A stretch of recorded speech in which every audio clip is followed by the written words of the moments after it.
السلام علیکم ورحمۃ اللہ وبرکاتہ۔ امید کرتا ہوں کہ مجھے دیکھنے والے سننے والے تمام میرے بھائی خیر خیریت سے ہوں گے۔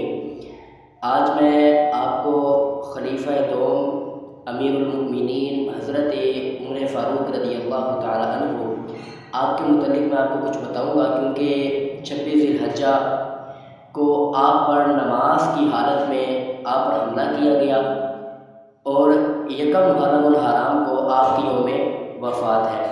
اس کے متعلق میں آپ کو کچھ آگاہ کروں گا۔ حضرت عمر فاروق رضی اللہ تعالی عنہ آپ کے متعلق میں یہ بات بیان کروں گا کہ حضرت ابو بکر صدیق رضی اللہ تعالی عنہ یہ حضور علیہ الصلوۃ والسلام کے مرید ہیں۔ حضرت عثمان غنی رضی اللہ تعالی عنہ یہ بھی حضور امام الانبیاء صلی اللہ تعالی علیہ وآلہ وسلم کے مرید ہیں۔ حضرت علی رضی اللہ تعالی عنہ یہ بھی حضور علیہ الصلوۃ والسلام کے مرید ہیں۔ اسی طرح سلیمان فارسی بلال حبشی رضی اللہ تعالی عنہ یہ بھی حضور امام الانبیاء صلی اللہ تعالی علیہ وآلہ وسلم کے مرید ہیں۔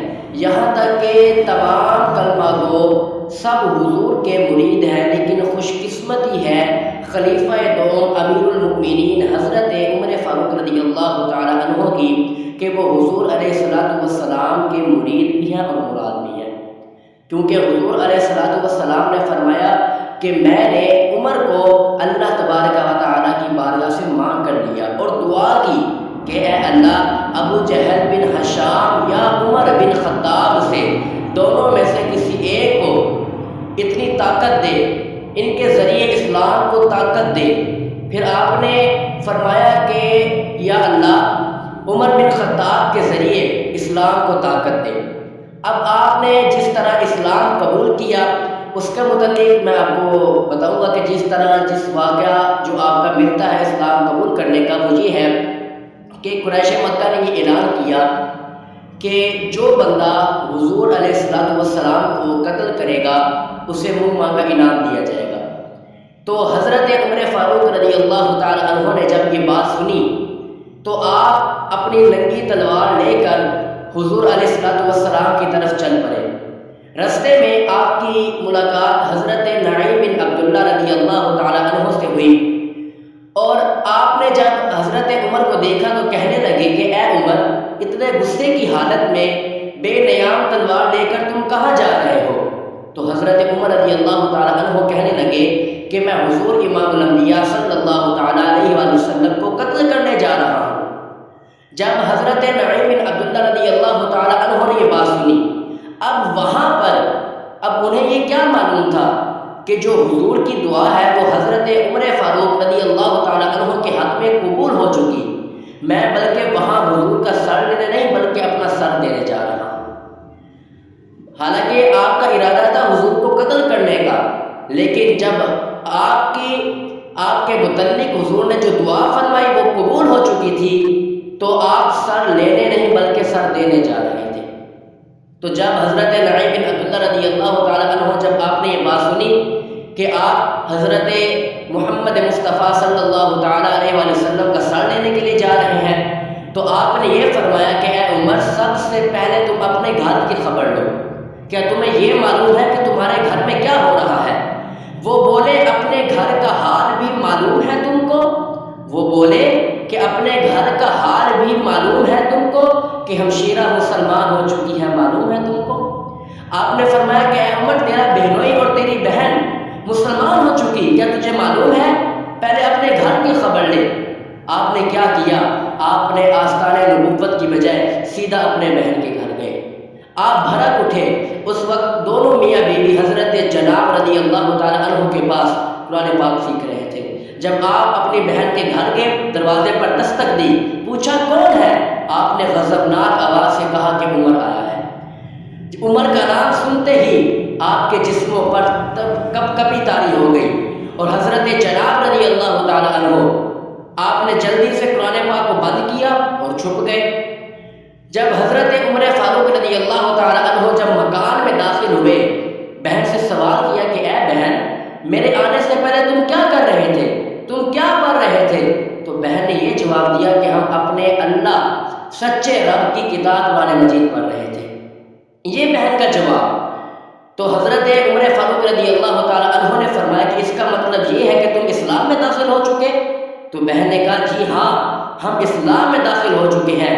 عمر کہنے لگے کہ بہن بہتری اسی میں ہے کہ اسلام کو چھوڑ دو ورنہ مرنے کے لیے تیار ہو جاؤ۔ لیکن سنیے گا بہن کا جواب۔ بہن نے کیا کہا؟ بہن نے کہا کہ اے عمر، جان تو جا سکتی ہے مگر ایمان نہیں جا سکتا۔ جان تو جا سکتی ہے مگر ایمان نہیں جا سکتا۔ بہن بولی عمر، اگر تم ہم کو مار بھی ڈالو، شکنجوں میں کسے بوٹیاں کتوں سے نچوا دے، مگر ہم دین حق سے پھر نہیں سکتے۔ بلندی معرفت مل گئی ہے، گر نہیں سکتے۔ جب حضرت عمر نے اپنی بہن کی زبان سے یہ الفاظ سنے تو آپ مزید بھڑک اٹھے۔ آپ نے ان کو مارنا شروع کر دیا، یہاں تک کہ آپ کا جسم لہو لہان ہو گیا۔ اور بہن بھی بار بار پکارتی رہی کہ بے شک مارو مینو، میں درد نہ مول لے آواں، جے سخنا میرے دکھ وچ راضی، میں سکھنو چلے پاواں، ایک خواہش محمد بخشا کر سونے دے ہی مر جاواں۔ جب حضرت عمر فاروق رضی اللہ تعالی عنہ جب آپ مار کر تھک گئے تو آپ نے پوچھا کہ میں معلوم تو کروں کہ کس چیز نے آپ کو اسلام نہ چھوڑنے پر مجبور کیا، مجھے بھی تو پتہ چلے۔ عمر کہنے لگے کہ بہن مجھے بھی بتاؤ۔ تو بہن کہنے لگی عمر، لا یمسہ الا المطہرون، صرف اسے پاک انسان ہی چھو سکتا ہے، تم پلید ہو، جاؤ پہلے غسل کر کے آؤ۔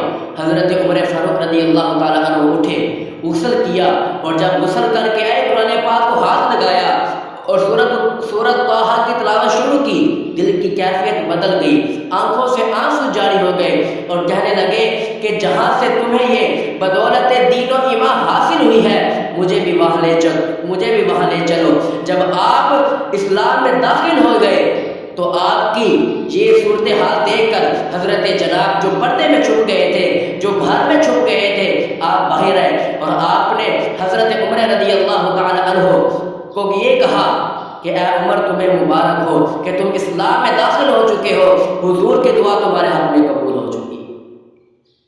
تو حضرت عمر فاروق رضی اللہ تعالی عنہ آپ اس طرح اسلام لے کر آئے۔ اس وقت حضور علیہ الصلوۃ والسلام حضرت ابن ارقم رضی اللہ تعالی عنہ آپ کے گھر میں موجود تھے اور حضرت امیر حمزہ رضی اللہ تعالی عنہ کو دروازے پر کھڑا کر دیا۔ تو صحابہ کرام یہ دیکھتے ہیں کہ حضرت عمر فاروق رضی اللہ تعالی عنہ شمشیر ہاتھ میں لیے آگے بڑھ رہے ہیں۔ صحابہ کرام نے یہ دیکھا کہ عمر آ رہا ہے، خیر تو ہے۔ تو حضرت امیر حمزہ رضی اللہ تعالی عنہ آپ یہ کہنے لگے کہ اگر عمر کا ارادہ سچا ہے، عمر اگر صحیح طریقے سے، اگر اس کا ارادہ صحیح ہے تو اس کو خوش آمدید، اگر اس کا ارادہ غلط ہے تو اس کو اسی کی تلوار سے اس کا سر قلم کر دیا جائے۔ لیکن حضور نے فرمایا تھا کہ عمر کو آنے دینا، کیونکہ میں نے رب کو اسے مانگ کر لیا ہے، میں نے رب سے اسے مانگ کر لیا ہے۔ تو حضرت عمر فاروق رضی اللہ تعالیٰ عنہ آپ آئے اور حضور کے قدموں میں گر گئے اور ادب سے کہنے لگے، عرض کرنے لگے کہ میں آیا ہوں سر جھکانے کو، میں آیا ہوں سر کو جھکانے کو، خدا پر، رسول پاک پر ایمان لانے کو۔ ادھر حضرت عمر فاروق رضی اللہ تعالیٰ عنہ نے اشہد ان لا الہ الا اللہ و اشہد انک عبد اللہ و رسولہ پڑھا، اور وہاں پر بس یہی نعرہ تھا کہ ہر طرف صدائے مرحبا گونجی، ہر طرف صدائے مرحبا گونجی، فضا میں نعرہ اللہ اکبر کی صدا گونجی۔ آپ اس طرح اسلام لے کر آئے، اور جب آپ اسلام لے کر آئے اور جو خوشیاں منائی گئی وہ کیا تھا؟ حضرت عبداللہ بن عباس رضی اللہ تعالیٰ عنہ آپ روایت کرتے ہیں کہ حضرت عمر فاروق رضی اللہ تعالیٰ عنہ جب اسلام لے کر آئے تو حضرت جبرائیل علیہ السلام نازل ہوئے اور کہا کہ اے محمد صلی اللہ تعالیٰ علیہ وسلم، فرشتوں نے حضرت عمر فاروق رضی اللہ تعالیٰ عنہ کے اسلام لانے پر خوشی منائی، فرشتوں نے خوشی منائی۔ وہ عمر کہ جس کو حضور علیہ السلام نے کہا کہ اگر میرے بعد کوئی نبی ہوتا تو وہ عمر ہوتا، اگر میرے بعد کوئی نبی ہوتا تو وہ عمر ہوتا۔ لیکن حضور کی ولادت با سعادت کے بعد اللہ تبارک و تعالیٰ نے نبوت کا دروازہ بند کر دیا، اور حضور نے بھی فرمایا انا خاتم النبیین لا نبی بعدی، میں آخری نبی ہوں، میرے بعد کوئی نبی نہیں آ سکتا۔ تو یہی میں نے آپ کو بتانا تھا کہ آپ حضرت عمر فاروق رضی اللہ تعالیٰ عنہ آپ کس طرح اسلام لے کر آئے، آپ کا اسلام لانے کا طریقہ، وہ واقعہ کیا تھا، وہ آپ کو میں نے بتلایا۔ اللہ رب العزت کی بارگاہ میں دعا ہے کہ اللہ رب العزت ہمیں جو یہ خلفائے راشدین ہیں، خلیفہ اول حضرت ابوبکر صدیق رضی اللہ تعالیٰ عنہ، خلیفہ دو حضرت عمر فاروق رضی اللہ تعالیٰ عنہ، خلیفہ سوم حضرت عثمان غنی رضی اللہ تعالیٰ عنہ، اور خلیفہ چہارم حضرت علی رضی اللہ تعالیٰ عنہ، ہمیں ان خلفائے راشدین کی بتائی ہوئی باتوں پر عمل کرنے کی توفیق عطا فرمائے، اور ہمیں زیادہ سے زیادہ آپ کی یاد میں محفل پاک بنانے کی توفیق عطا فرمائے۔ السلام علیکم ورحمۃ اللہ وبرکاتہ۔